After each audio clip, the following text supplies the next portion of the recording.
use wood. Are you sure it's safe? Whatever. We put the lighter fluid on, strike the match, and... Oh! Should we call the fire department? That might be a good idea.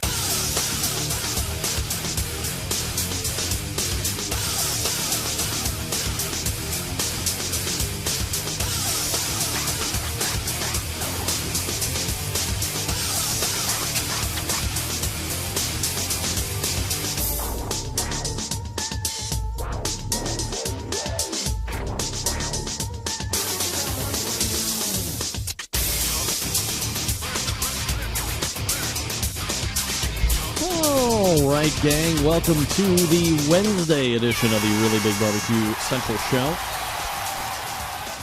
I mean, I don't really know that I need to say the Wednesday edition. I mean, it's Wednesday. Undoubtedly Wednesday. It is the show. I mean, I could just say, hey, welcome to the show. And so I will. Welcome to the Really Big Barbecue Central Show. This is the show that talks about all things important in the world of barbecue and grilling, broadcasting live and direct, as we always do, from the Rock and Roll Hall of Fame city of Cleveland, Ohio. At last check, it is now, believe it or not, finally proclamated by the mayor of Cleveland, Ohio, as the barbecue capital of the North Coast. Thank God. Now I can just say, also the barbecue capital of the North Coast. Cleveland, Ohio. I'm your program host, Greg Lampe. Happy to have you aboard here on your hump day, and we have a jam-packed hour for you. If you want to... What are you laughing at? 12-year-old laughing at me. Because I said hump day. All right, perv. If you want to get a heads up on the show, not necessarily tonight, because I didn't get one out for this particular Wednesday show. But you can sign up for the newsletter at the Barbecue Central Show, which is pretty much where you can find anything else about the show that you want. You go to the main web show or site, wait, the main website, thebbqcentralshow.com.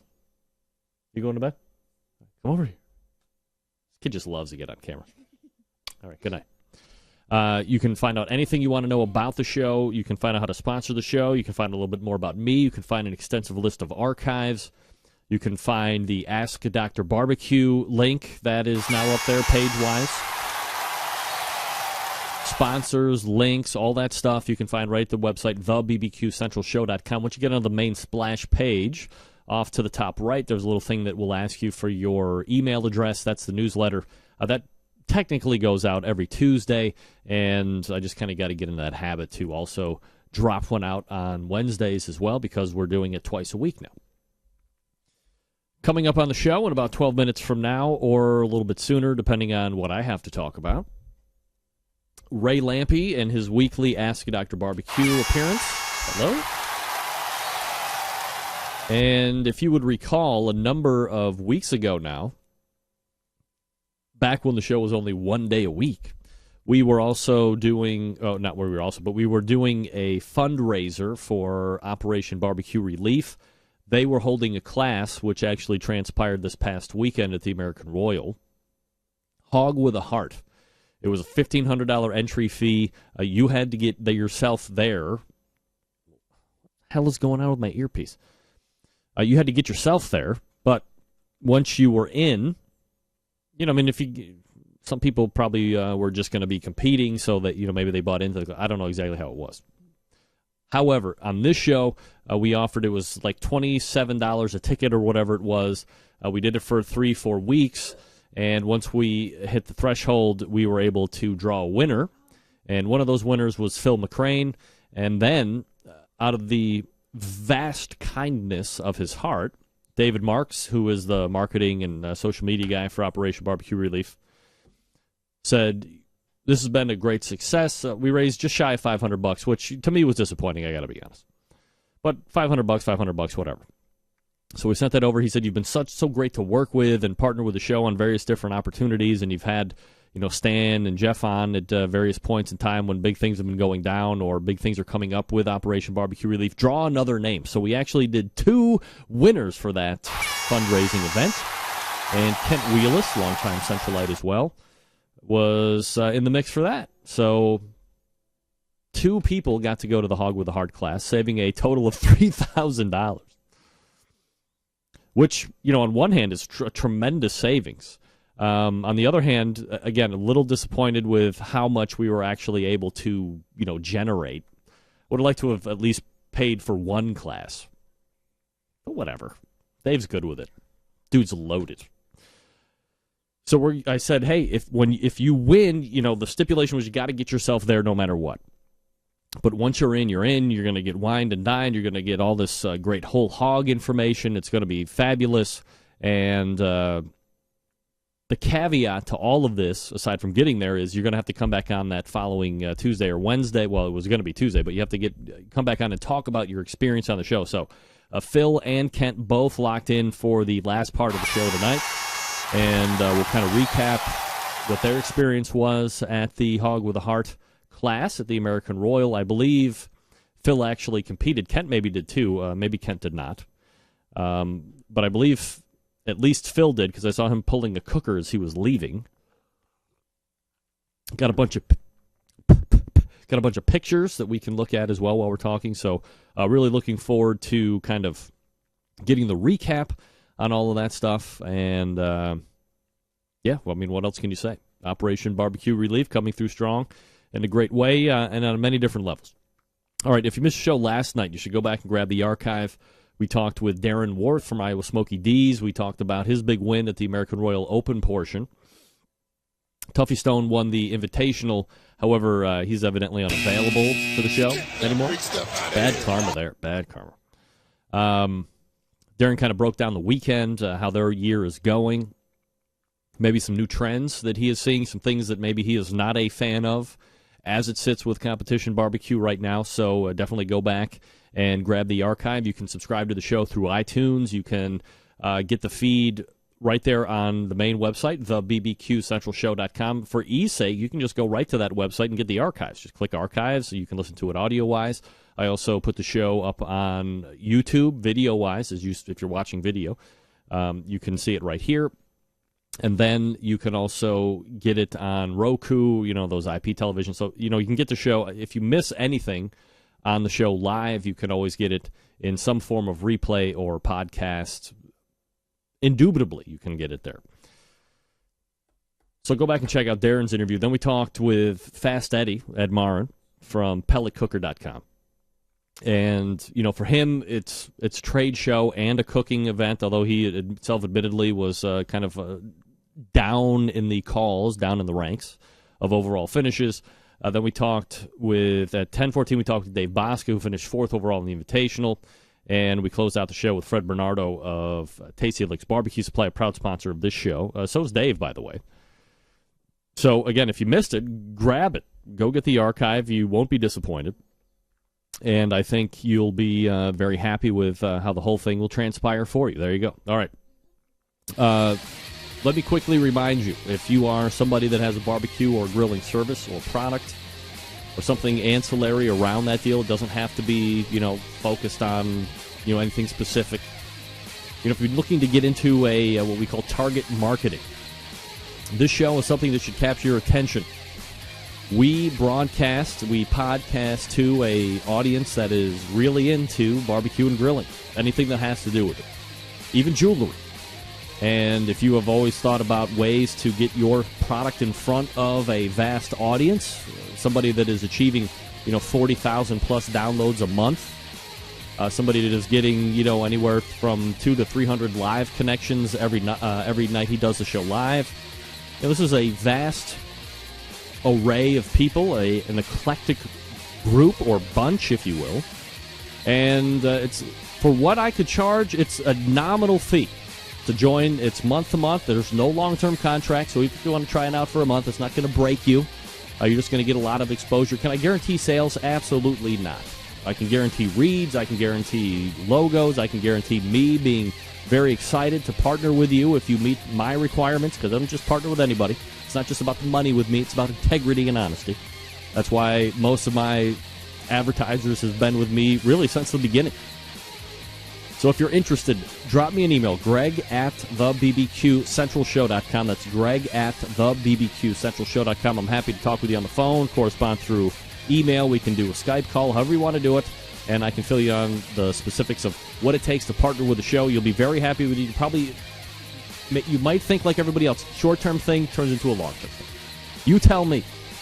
Greg at thebbqcentralshow.com. We're back with Dr. Barbecue with his weekly segment coming up right after this. Give me a second to reset, and then we will be good to go.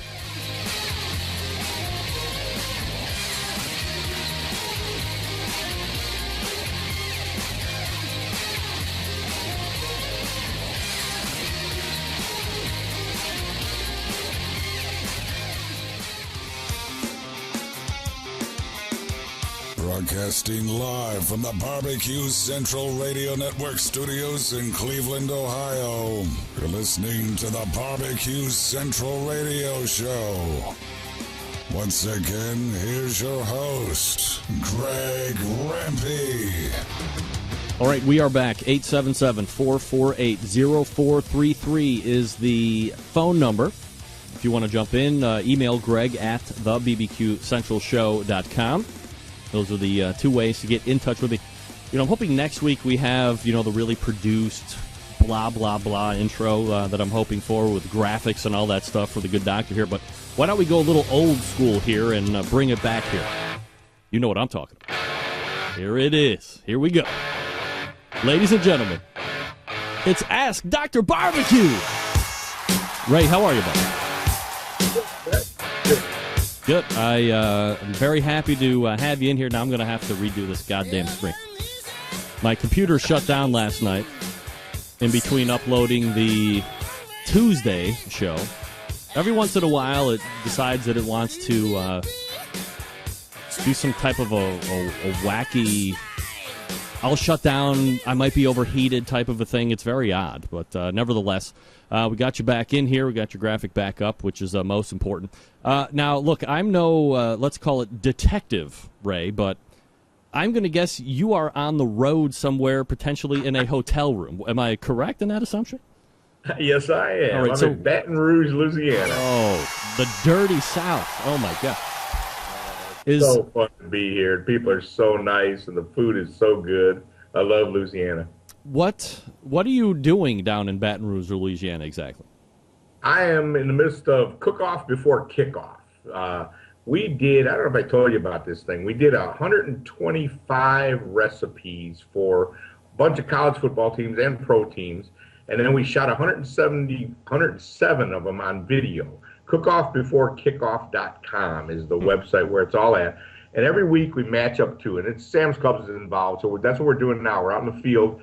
We were at 3 Sam's Clubs this week in Baton Rouge because there's a big game, LSU versus the Gators. Yeah. So we're sampling the 2 recipes, the Gator recipe and the LSU recipe, and just hanging out in the parking lot at Sam's Club. It's a blast. But, I mean, it's actually not always that glamorous. We're going to be in Columbus, Ohio in 2 weeks. Won't be nearly as glamorous as Baton Rouge. Oh, hey, pal. That's Buckeye country. Last I checked, we are undefeated. How's the LSU Tigers feel right about now? Yeah, well, I don't know. They're pretty excited around here, but after the Gators beat up on them, it's going to be a sad weekend here. Well, when you get up, up, actually here for the game, we're just here doing, it's just a promotion, big marketing thing, cool thing. Coke Zero, my good friends at Coke Zero are on board, and it's a fun project. We're having a blast doing it, especially here. Baton Rouge, just anywhere in Louisiana, it's just so fun. The food's so good. The people are so into it. They're just nice people. We're having a blast. And you said you're making, is it an alligator recipe? No, it's the one recipe is New Orleans-style barbecued shrimp, and that's for the LSU guys. And for Florida, we have fried boneless pork ribs with gator dipping sauce, which is not an alligator recipe. It's just for the Florida Gators.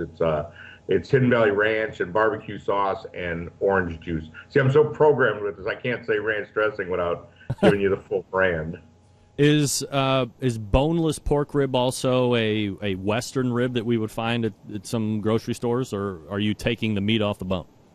No, it's just the end of the pork loin. I don't know if you shop at Sam's Club. If you do, they've got those flat, they take the nice fatty end of the pork loin, sort of the tail, and they split it in half, and then they put a couple scores in it and call it a boneless rib, which is kind of ridiculous. Now, technically, that piece of meat used to be right above the baby back ribs, but boneless rib is kind of a goofy thing to call it. But that's where I made the recipe originally. I took them things and just cut them into rib fingers and deep fried them, and then just made this dipping sauce. It's pretty good stuff. You know, I mentioned Western ribs. What's your experience with Western ribs? And you know, I don't know think what that is. What is? well, I mean, I know what it is. Western rib is actually they've taken the bone out of the pork butt, and then they've gone, you know, up north and south on the pork butt and made it look like it's a shape of a rib. But anybody that has any type of barbecue eye can easily tell that this is a pork butt that has been deboned and cut into sections, if you will. That's something you're not familiar with? Well, we see them as country ribs. Yeah, it's a exactly. problem, right? Yep, country ribs. Yep. Because you want to write a recipe for country-style ribs, and there's actually a few different things that get labeled as country-style ribs, that being one of them. But no, that's not what I used. I actually used that tail of the pork loin. I mean, I like those boneless, those whatever you want to call them, country-style butt ribs or whatever. I mean, I like them. It's just like a pork steak, really. Are you worried about the names of cuts of pork and cuts of beef, that it confuses people when you hear the term rib thrown around? Typically, people would think that it's got a bone running through it. It's either spare or loin back or baby back rib. But then you see, you know, Western rib or country rib or whatever you want to call it, and it's actually not a rib at all. It's a different, you know, it's pork butt, or it's something else like you're talking about with a loin. Do you think that lends itself to confusion for the consumer? Oh, totally it does, yeah. I mean, you know, if they could call it a steak or a rib, they could charge more money for it. So I get the idea. But they do this, and local, you know, it's hard for a cookbook author. That's what really bothers me, because as a cookbook author, I want to call it something that everybody can identify, and you can't always do that. A country rib, again, it can be those slices of pork butt, or it can be the traditional one would be to bone in that same tail end of the loin, cut open to kind of butterflied, and you know, people are buying different things and trying to cook your recipe, and it's hard. So yeah, I really don't like that at all. The pork board, I mean, that's part of the thing that I think, weren't you railing about the whole porterhouse pork chop and the ribeye chop and the New York chop and all? Yep. But that's really part of it, is to kind of get that a little more streamlined to where everybody is using the same names for stuff. But the butchers will always do that, try and call stuff a steak or a rib, because they can charge more money for it then. So they're not going to quit doing it. Ray Lampe, Dr. Barbecue, joining us for our Ask Dr. Barbecue segment. All right, Doctor, so let's go into some of these questions. Believe it or not, we're a little UK-based here on our questions for whatever reason, but let's... UK. I'm huge over there. We are global. You're right, you're the big shot over there, no doubt about it. This one is coming, I hope I'm saying his name right, but I think it's Q-on Brown, or it's either Q-on or C-U-on or something like that. But let's go with Q-on Brown, because it sounds... Quan? Kewen. All right. Well, I mean, couldn't be a better name, right? Name. Yeah, absolutely. Kewen Brown. So it says, over the last few years, many teams are starting to hit 180 on their servings, i.e. the perfect score. Is there really a perfect barbecue dish? Having competed myself as well as tasted the competition barbecue in the States and now in the UK, it's not something that you would normally serve your family and friends. Guys are packing so much flavor into the food, more than a couple of pieces, and it's almost inedible on the palate. Is it something that the doctor agrees with, and does he think there is space in the competition world where the teams don't use forced draft systems, don't use phosphates or injections, all in the same cut of meat, or even the same supplier, kind of leveling the playing field, so to speak? So I guess it's two different questions within there. So let's take the first one first. Is there really a perfect barbecue dish? Well, first let me get on my soapbox about the 180 thing. Yep. We went through this once before. I once got a 5th place 180 at Tryon in Brisket, and it was just really, it's really what broke my spirit about that whole thing. It's fun to get those 180 pins, but at some point they're meaningless, and coming in 5th with a perfect score was a little bit disappointing, because you keep bringing the 6th judge back in, and then you end up with coin flips deciding big money contests. And I think it's a mistake. I'll switch over to is there such thing as a perfect rib? Well, if we were to really get serious about the criteria of perfect barbecue and say that a rib should, okay, we talk a little bit about the rib biting away from the bone, but if we would talk about it should have the perfect mahogany color, and it should have a light glaze of sauce, and it should have a little bit of a smoke ring, and we should see little pellets of liquid as we bite into it, and whatever, be real specific about the perfect rib, like some criteria in competition is. You go dog show judging, and there's a perfect schnauzer. Like it or not, if yours isn't like that, it's not going to win. And maybe someday we'll have that kind of criteria. I don't know that I'm necessarily a fan of that, but if we did, then there could be a perfect rib.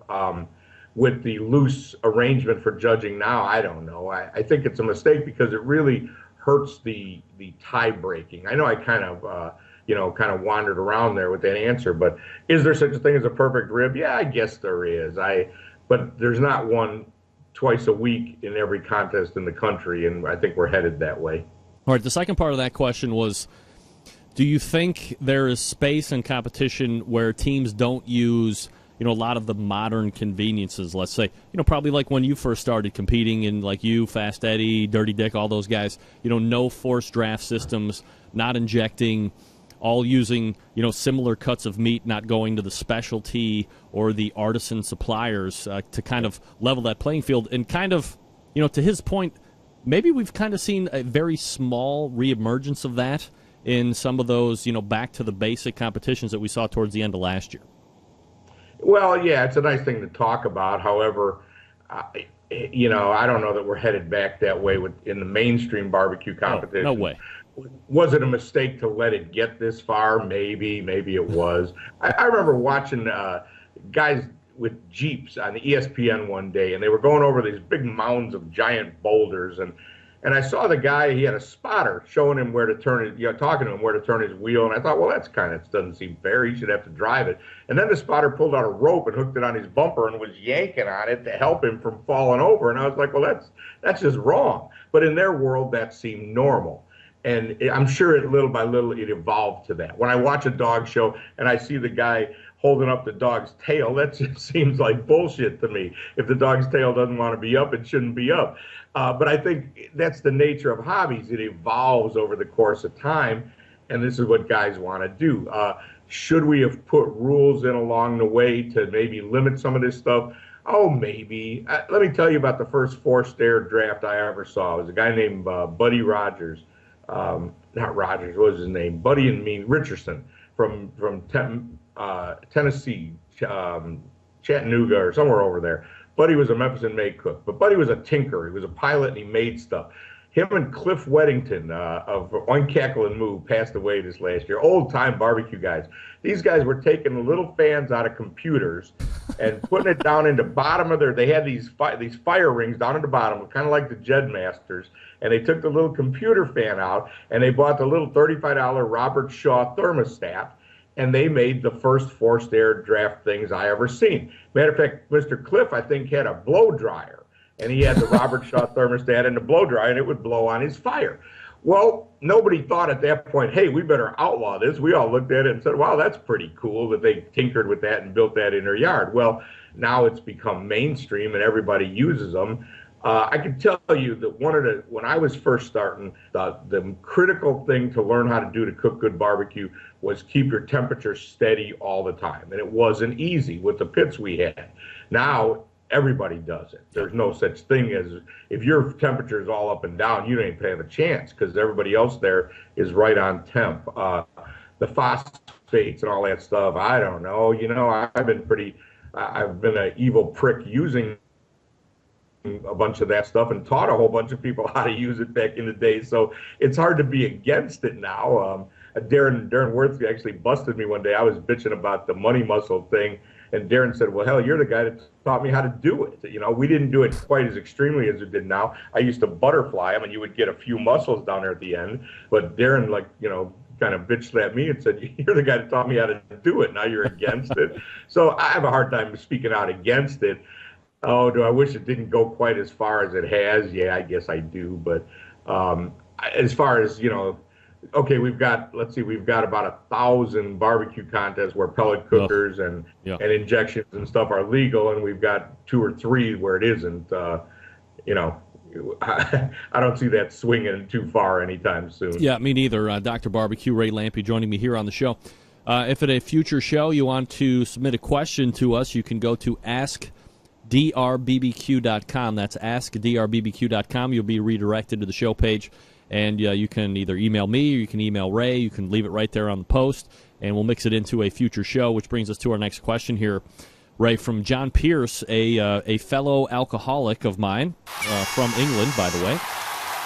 John taught me the joys of a caipirinha. Have you ever had a caipirinha, Ray? I don't believe so, no. Oh, it is a very delicious drink, absolutely. So he wants to know, first and foremost, and as somebody like yourself who has kind of seen the evolution of UK barbecue, how do you see it right now? Is it something that reminds you of a Western United States 10, 15 years ago? Is it maybe a little bit more advanced than that at this point? How do you see the UK barbecue scene right now? It's really interesting to see because, yes, I see it very much over the last few years the same, except it's moving so much faster. It took us 20 years to get to all of this. These guys already are starting to bring. I just saw a spice wine cooker arrived in England the other day, the first one. This stuff didn't exist when I started. So the evolution took 20 years that I saw. These guys, it's taken about 3, and they are up to speed on everything.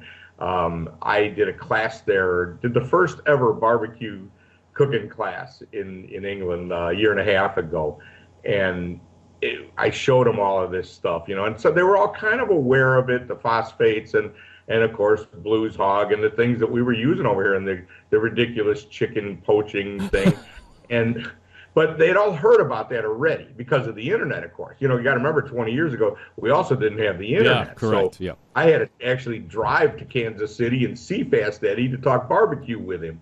I guess I could call him, but it wasn't like the internet now where everybody has so much access to everything. So I do see it developing much like it did here. I also see, a few different factions and some bitch fighting going on, but that's the nature of it. It's always going to be, there's a lot of good folks over there, and they all have good intentions. They're all really trying to get it going. I think it's got a real bright future, and I'm happy to get over there as often as I can. I think it's it's just different because it's a different time and the way they can speed it up. I'm a little disappointed though, because you got to remember we all, a lot of the guys, my contemporaries, we really learned how to cook barbecue the old school way. Yeah. Before we bastardized it with all that stuff. I worry that a lot of these guys are cutting right to the chase. There's some guys over there have been cooking barbecue for a long time. Andy Annet's old friend of mine. Andy's been cooking barbecue for a long time and knows how to cook real barbecue. And not that a whole bunch of those guys don't, but they're cutting right to the chase. They're starting out with much like a lot of the new wave of competitors here are. Yeah. They don't have to learn how to cook barbecue on an open fire and on a drum or any of that stuff. They buy stuff with a high-tech pit. They get them some phosphates. They get them some Blues HAwg, and they're in the game right away. And that's what's happening over there. Now, how it'll evolve, I don't know, because the truth is the food over there, they don't like things as sweet as we do. So I don't know that Blues HAwg is a really good idea over there. But, I don't know what's really winning yet. I think, though, it'll find its way, though. There's no doubt. I think we'll see competitors creating products over there that do fit their palate and that do win. I think it's got a long way to go, but they're having a lot of fun, and I'm happy to be part of it. I think it's great. I love seeing it. Second part of John's question is, most of the beef sold in the UK is generally dry aged, and from what he's seen on U.S. TV shows regarding barbecue, he's noticed that the meat has been wet aged. Injections are not readily available in the UK apart from injecting. How can you keep a dry-aged brisket moist after a long smoke? Oh, gosh. Foil. Duh. Well, yeah, foil. That's the easy answer. But the briskets I've seen in the UK, it's just a different shape as well. Wow. It's a very different-looking piece of meat. It's much bigger and flatter and thinner, and it's hard to find one with the fat cap on. I know they're developing sources there. A lot of the guys are, and it's evolving real fast. Same thing, like I was saying, it's evolving fast. But the dry aging thing, I mean, I don't know. I've never seen a dry aged brisket over here. I don't know where you would get one. I know guys have tried to do it themselves. The reason is most of our beef comes in boxes from the gigantic plants, and theirs doesn't. So, except for the stuff they get from here, frankly. So, oh gosh, I don't know. The cooking method, it's very different. There's some guys over there. John Hargate is another old school barbecue guy over there, John, and he talks about it a lot, that cooking briskets in the UK is very different than cooking the briskets that we get here. It's very different. I don't know. I don't know what to do with them things over there. Yeah, I do exactly what you said. When I had a deal, Creekstone Farms shipped over 30 briskets for that class I was doing last year, and they had to go through Monaco, and they showed up at the place where I was doing the class, and I saw a picture of the refrigerator with all the meat in there. I was great. I get there, and they screwed up, and the briskets were still in Monaco, and they shipped 30 eye of rounds, which were useless to us. We cooked a couple. You can make a lot of jerky with 30 eye of rounds, right? For lunch, but they were useless to us. So we scrambled and got some British briskets. Huh? I said we scrambled and got some English briskets, and they were just thin and dry. And what I did was we smoked them for a little while and wrapped them right away, and put a good hit of beef broth in there with them. Dr. Barbecue Ray Lampe joining me here on the show. drbbq.com, his website. If you have a question for him, askdrbbq.com. That's askdrbbq.com. Last one before I let you go here, Ray. This one is an email coming in from Owen Lilly. Please share the secret of your famous garlic baked beans. I'm guessing maybe there's garlic. I don't know. Owen, maybe I'm reaching on this one, but, what can I tell you? That question comes from Owen's evil bastard brother, Chris. Really? We were in Seattle one day a long time ago. Me and Chris have done a lot of fun stuff together, and we were out there with Rick Nog. Gosh, this goes back. Wait, Ray, let me interrupt just for you a second. Are you saying that Chris Lilly sent that question in? Well, I'm saying he's an evil bastard. All right. And he probably had something to do with it, yes. All right. Well, shout out to Chris Lilly if you're listening on a Wednesday show. Holla. Owen's brother. I don't know if you know that. Owen's Chris's brother. Go ahead. And so me and Chris were out in Seattle. We're doing so we did a barbecue class at Rick Nog's house, and we partied there for a few days. Ed Royth was there and Carolyn Wells, and then we did a cooking school, and then we cooked in the contest. And we did the cooking school one day, we cooked in the contest the next day, and won 3 out of the 4 categories, cooking together, me and Chris and Jim Minion. But in the interim, we had to go on the NPR station in Seattle and talk about... Is that Chris Lilly calling in right now? No, actually, it's Chris Capel. Dizzy Pig. I'll see him this weekend at Eggtoberfest. Anyway, we're going on the NPR station, and Rick Dog's wife makes this food for us to take to the station.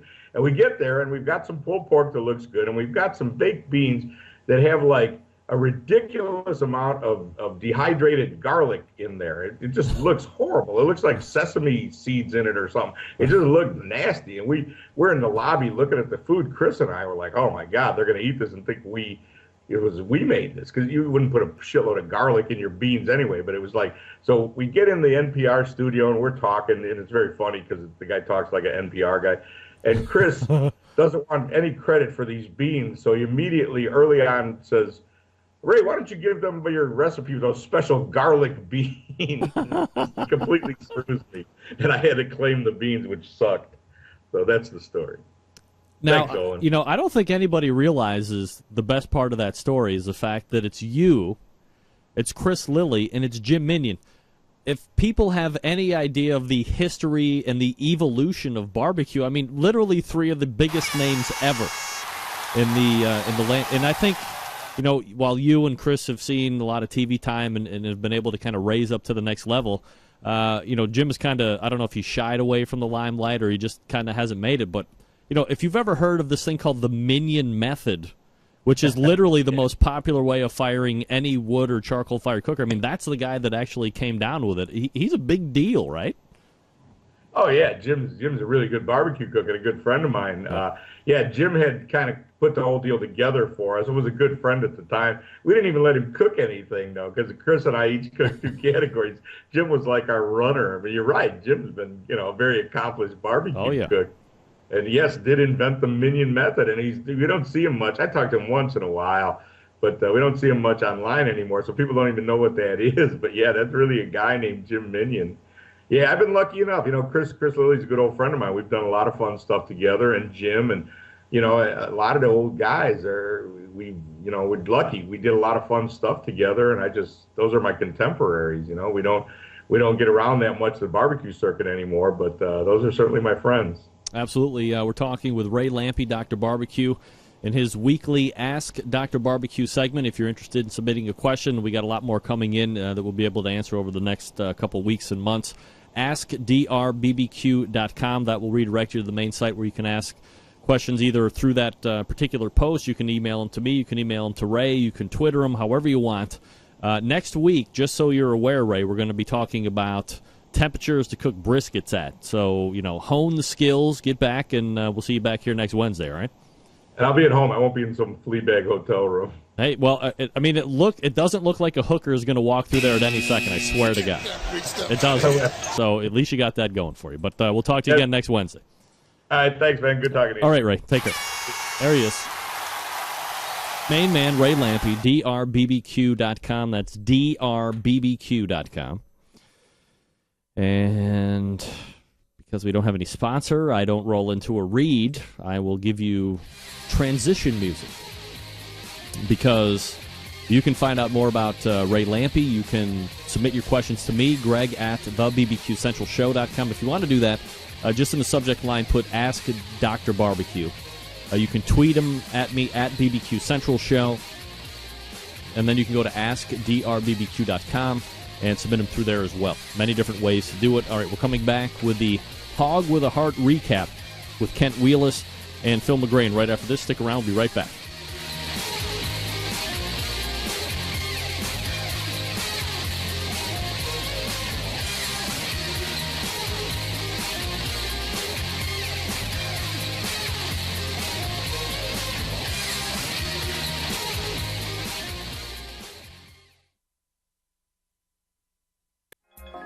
Broadcasting live from the Barbecue Central Radio Network studios in Cleveland, Ohio. You're listening to the Barbecue Central Radio Show. Once again, here's your host, Greg Lampe.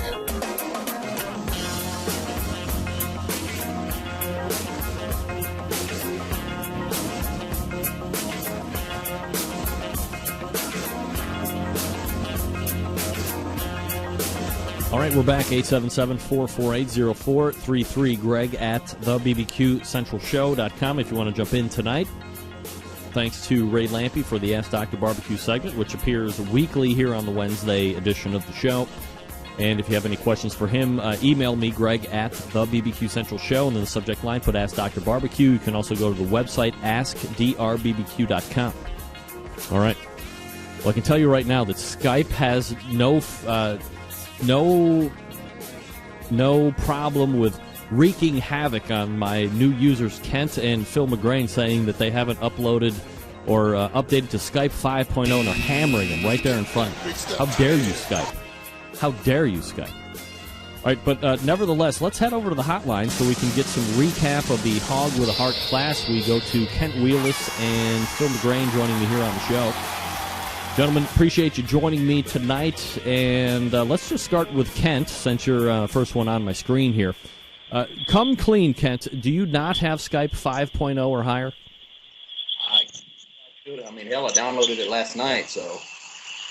So Skype is lying to me. Skype is a scandalous bitch. Damn it. Nevertheless, we need to, and then we have Phil. Phil, are you 5.0 or higher? I'm on my tablet, so I've got whatever it has, Greg. It updated recently. Well, what kind of a tablet do you have?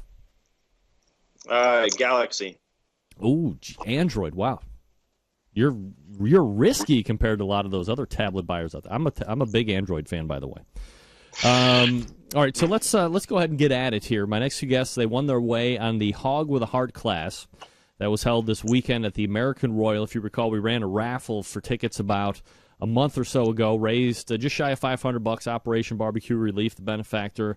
We picked a winner on the live show. Then, without notice, David Marks from Operation BBQ Relief said, pick another. So we did, and the two guys that are joining me right now, Phil McGrane and Kent Wheelis, joining me here on the show to kind of recap it.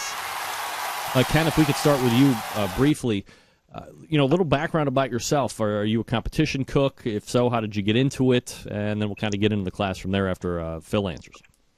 Sure thing.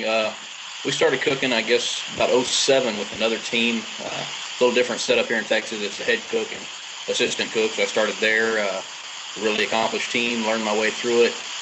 I guess 2009, head cook said, all right, buddy, it's time for you to go hit it for yourself. Since that time, we've been cooking as Diamond W cooking team, just my wife and I, and sometimes my dad. Had some pretty good success when we can get out there, and decided we wanted to go see about cooking a whole hog. How big of a surprise or how big of a shock was it to you that you got your name pulled to go to the HAwg with a Heart class?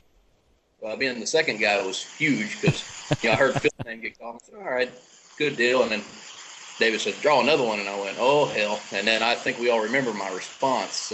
Yes. You drew my name for the second one there. I believe we called it, oh, shit. I might be speaking out of school there, but I believe that was correct. Phil, a little background about you and, how you got into this whole competition barbecue scene. Well, Greg, that's a common question. I was just talking to some folks, and I think I got the barbecue bug. I lived in Alabama for about a year building houses for Habitat, and I'm an Idaho boy, and I always describe this as the black hole of barbecue. If you look at the KCBS site, there were no KCBS competitions in Idaho this year, but I got into it by building my own pit. We built our pit first, and then I needed an excuse to own such a pit, and so my father-in-law, Lou, we got into it in about 2010, started competing. A few of them, had a slow start, but then we got our first call in ribs as a first place in ribs in Salt Lake City. We were a bit, and we've been competing and slowly picking it up every year. And this year's been a really hot year for us. We don't have a lot of competitions nearby. The closest one for me this year was 4.5 hours away. Oh. But Lou lives in Colorado Springs. I live in Boise, Idaho, and we usually try to find any competitions, in Wyoming, Utah, Montana, Colorado, anywhere in the middle that we can catch on to. And it's been good to us this year. All right, so we're talking with Phil McGrane and Kent Wheelis. They were at the HAwg with a Heart class that took place this past weekend. So if we could get into it a little bit, guys. Phil, when did you show up, and were you competing at the American Royal? I was trying to do just about everything possible at the American Royal this year. We got an invite to the Invitational, so we had already planned on being there.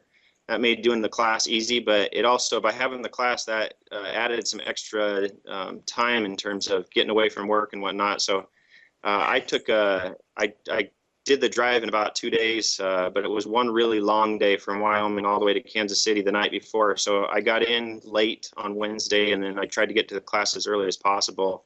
But we did the Invitational, we did the Open, we did the VIP tours. We tried to just soak it up because it was our first time at the Royal. Kent, what about you? Were you going to be competing at the American Royal as well, or was this HAwg with a Heart ticket your reason to go down? Well, we did qualify this year, and we had pretty much made up our mind. We were not going to compete, going to sit it out this year and try to get everything lined out better for next year. So when you drew my name, I said, well, I guess I've got to change that now.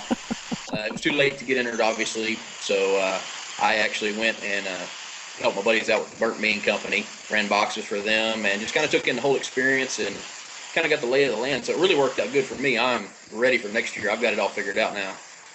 So I'm showing a great picture, and I believe this is of David, this is obviously of Kent, and this is you as well, Phil, right, in the shot? Yep, that's right. Had either of you guys met David Marks before in prior competition lives? No. As a human being, Kent, how would you rate David Marks? Well, David, obviously, did the second drawing for me, but the way we were treated there, I'm going to have to trade in my old ball cap for a crown because we were treated like royalty the whole time we were there by the whole OBR staff. What about Kent? How did you find David, and how did you kind of find the overall experience? Kent's right. The whole time, the people there were just amazing in terms of how they treated David and Stan. From the moment we showed up, they were so welcoming, and they wanted to make sure we had the best time possible. It was awesome how they treated us the entire time. Did they? I don't want to say they treated you like celebrities, but I mean, you were treated as the guys that won your way into the contest through the show. Oh, absolutely. Everybody was, right there, shoulder to shoulder, and there was no difference from me to Phil to other guys who paid for the class to people who were there just helping out with OBR, and everybody was top notch. All right, Kent, let me ask your. Oh, go ahead. I'm sorry. Were you talking? Oh, Greg, No. I was just going to add to what Kent was saying that one of the things that I was impressed, and I think probably Kent too, is the number of people. It wasn't a very big class. They had gotten a lot of corporate sponsors who'd gotten spots in there, and the corporate sponsors didn't take advantage of it. They didn't send anybody for a lot of it. So thankfully, OBR got the money that they were trying to raise, but it made it a relatively small class, which made it great for us to get to soak it all up. How many people were in the class, would you say, then? Official people, there was a bunch of people kind of related, but maybe a dozen. You're kidding. Wow. One-on-one. You're literally almost like one-on-one type of class there. Kent, let me ask you first, do you have experience with whole hog cooking? Not whole hog. We cook a lot of half wild hog here in Texas, and it's cooked skin off, so it's completely different than the commodity hog, and I'm really itching to try it now. What about you, Phil? Any whole hog experience? The only experience, I took Myron's class once, and I learned whole hog from him. But other than that, I've never cooked a whole hog. I think expectations are high now if I ever do. Kent, let me go back to you just for a quick second. What was your overall feeling of the class? And I guess for me, if it's if I'm going to a sales seminar or something, you're obviously not capturing maybe 100% of the class, but maybe you're looking for a few big takeaways. Impressions of the class and some of the big takeaways for you as far as whole hog and moving forward. The biggest thing I took away was how different all four teams trimmed their hogs up. We saw 4 completely different presentations that all, from the very beginning, had their own nuances, and kind of proved to me there's no right way to trim a hog, but there's a whole lot of wrong ways. What about you, Phil? Any big takeaways? I was just amazed at how open they were to sharing. There were a lot of nuggets and tips that for just competition barbecue in general, but how friendly they were and how willing they were to share. I think one of the coolest parts about it, not just us getting to experience the 4 different ways, which was really cool because I figure most people cook whole hog one way and that's the only way they know it, where we got to see a bunch. But I mean, even the competitors teaching us, they were loving it because they don't usually get to see each other's work. So like Brad Orson, he does exist despite not making it on the show. Did you bust his balls for that? Please tell me you bust his balls. He was there the entire time, and he was loving it because he'd never seen how these other guys in the Memphis and May competitions cook. I'm showing a picture right now of famous Dave Anderson. Was he part of this as well? Yes, he was. He was. Phil, he taught us how to make barbecue sauce on site. So, were you able to taste it, Phil? And what did you think? Is it something that you would be interested in trying out at a competition or no? The sauce he made, and he was teaching us more what the different ingredients, and especially even giving us some tips if we wanted to commercialize it. But the sauce he made, even he would say wasn't a great sauce, but it was more just to show us the different types of ingredients you can use and how best to use them. But it was just great. How often do you get taught by famous Dave how to make barbecue sauce? Kent, how great of a guy is famous Dave Anderson to talk with? I've had him on the show once. Technically, I can't gauge somebody and how genuine they are through an interview because obviously it's going out to thousands of people. But, when you're at an event like this and the cameras are off and he's just kind of Dave being Dave, what kind of a guy is he? He's one of the most genuine people I think I've ever met. He really, and one of the biggest things was his palate is just ridiculous. The guy can taste things that I don't think the normal human can taste, and he really cares about conveying that information and how to go about doing that to other people, because he wants everybody to know what he knows, and that came across so well with him, just about more so than anybody I've ever met. Phil, your take on Famous Dave, meeting him in person and talking with him? I would echo what Ken said. He was just super friendly. Right away, my first interaction with him is he walked up right next to me, and I turned around, and I was just like, holy smokes. How often does Famous Dave walk right up next to you as we're looking at a whole hog? But he was super friendly. Everyone there was super friendly. It was an awesome experience. And people like that willing to share sometimes secrets that, the barbecue world's not known for sharing secrets, but these guys were all, they wanted to take great care of us, and they really did. Phil McGrane and Kent Wheel is joining me here on the show, kind of recapping the Hog with a Heart class. We have a picture of Phil and Brad Orson up right now. Phil, do you think the people who paid full boat to get into this class got their money's worth? Did you get some feedback from them after the fact? Yeah, absolutely. I think that one of the great things, because it was small, we all got to really know each other and interact. So Kent and I spent a lot of time, a guy named Smitty, we spent a bunch of time with. And we got to soak it up. But I think the class's value was way more because you had it. I'm surprised there weren't more people. I think it was because it was a KCBS contest. But if you're an MBN cook, you couldn't find a better class out there. When you have John Wheeler and all these other guys teaching you whole hog and really willing to walk you through exactly how they do it and what they're doing, it was really over the top. And that's just the whole hog portion, not to mention you had Famous Dave. We had Dave Bosca showed up, BBQ showed up, a lot of different people showing up offering lots of tips. Kent, your thoughts, people that you talk to, people think that they got their money's worth on that? I think everybody there really thought they did, and I tell you, going back, I will purchase a ticket next year going forward. It would be a bargain at twice the price. To get that kind of information, if you look at everything we got to see over that 2 days, from going to the original Juan's factory to talk about co-packing your sauces to your current MBM Team of the Year that's in the lead and 3 past champions, to see everything they do and get that kind of access, it was a bargain. Kent, let me ask you the last question, and then we'll end with Phil. Your experience overall at the Royal this year, is this, some place that, even the most peripheral fan needs to hit at some point? I would say absolutely. We've been involved in barbecue since round 07 competitively, and the experience there was unlike anything I've ever seen. I thought we had some big contests here with the San Antonio Rodeo and Houston Rodeo. We don't know anything about a big contest. Just walking around the lot is worth itself going. Everything at the Royal is top notch. I can't wait to go back and compete. That was the hardest thing for me, was being there and not firing up a cooker and trying my hand at it. Phil, final thoughts about your experience at the Royal this year, and again, is this something that even a peripheral fan needs to experience at some point?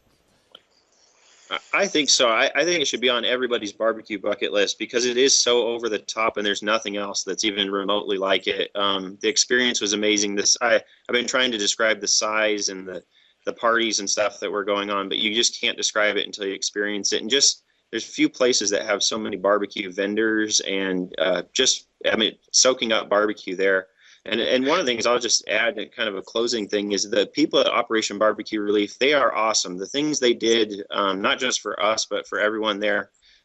David Marks, especially, the advice he gave us on the business of barbecue was, he'd be well worth just to talk about the business of barbecue, having on the show sometime, because he had so much information to pass on to us, and they were just great the entire time. I would suggest, even if you're just a barbecue fan, you go to the Royal sometime, because you can almost soak it up better than the competitors, because you're not distracted by the competition during the whole event. Kent, were you able to take in the Hall of Fame, the Barbecue Hall of Fame ceremony at all by chance? I caught part of it. We ended up at the Western Wood booth. Might have had a few too many beers, so I missed a little bit of it. But we did catch bits and pieces. Is it well attended? There seemed to be quite a few people standing around. Mainly, there was a whole celebrity thing going, and there's so much traffic right there where that stage was. I'm sure it made it look like a lot more people.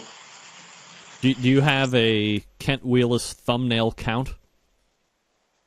Oh, I would guess there would probably be 400 people standing out there. 400? Yeah. Oh, boy. Phil, were you able to take in the Barbecue Hall of Fame ceremony? I came in late, and Okay. I just saw Myron's induction, so I got to see that part of it. I think the number count that Kent has is probably about right. I probably have similar views to you on a lot of it, Greg. For someone who was there, I think it was interesting, but it wasn't as big of a show compared to a lot of other stuff going on throughout the weekend. We're talking with Kent Wheelis and Phil McGrane. They were taking in the Operation BBQ Relief HAwg with a Heart class. They took part in the raffle for fundraising, and we drew Phil's name first, Kent's name second, just kind of Dave saying, hey, pick a second name because we like the way you do and how you've helped us show and Operation BBQ Relief in the past. So, gentlemen, I'm really glad that both of you were selected and were able to take in this event. And certainly I most appreciate the fact that you're able to come on and kind of recount the experience. Continued success to both of you, and hopefully we'll talk to you again soon. Hey, Greg, one last thing. Yeah. I'm hoping that the show karma helps me out. We're headed to Bentonville, and I always figure people confuse Iowa and Idaho. So I'm hoping you're as confused as anyone, and that the show karma will pay off here soon. Look, I know the difference between Iowa and Idaho because John Dawson lives in Boise, Idaho from Patio Daddy-O Barbecue fame, believe it or not. So, he's probably the only other barbecue guy that lives in Iowa. Or Idaho. Right. Sorry, Idaho. Wow. A lot of potatoes out there, right? Right. Yeah, you never heard that before. Thank you, Greg. Yeah, no problem, guys. All right, thanks for coming on tonight. There they are. Phil McGrane, Kent Wheelis. HAwg with a Heart recap. Doesn't get any better than that. Can't beat it. Can't whip it with a switch. Can't beat it with a stick.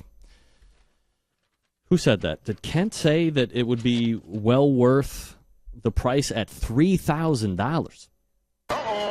Whoa. Remember, folks, that class was $1,500. But from first-hand accounts, well worth every penny. Potentially well worth twice more than that if you're looking to spend some cash. Why not spend some cash? It's fine. All right. All the way back at 9:14, we talked with Ray Lampe, Dr. Barbecue, for his weekly Ask Dr. Barbecue segment. We covered a lot of stuff in the UK. We did cover, at the end, garlic beans. Inside story there. Glad he laid it out. He'll be back next week. Big show planned for next Tuesday already. I believe we are completely loaded out for guests. Maybe I might have left one open because the Sam's Club, the last regional Sam's Club is taking place this weekend. Coming up on the 15th, which is next Tuesday, Daniel Vaughn from Texas Monthly. Ronnie Lotz from Cigars and Stripes in Chicago, first-time guest.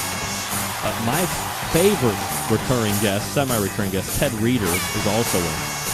And we'll probably mix in a regional interview with, the regional winner at Midwest City, Oklahoma. Before we go, if you have raw cast iron, season it each and every time you use it. Little Pam, little Crisco, let it burn back in. Generations of rust-free service, swear to God. Also, September 11th, 2001, I will never forget. Till next Tuesday at 9 p.m. Eastern Standard Time is your program host and proud U.S. American, Greg Rempe. Good night now.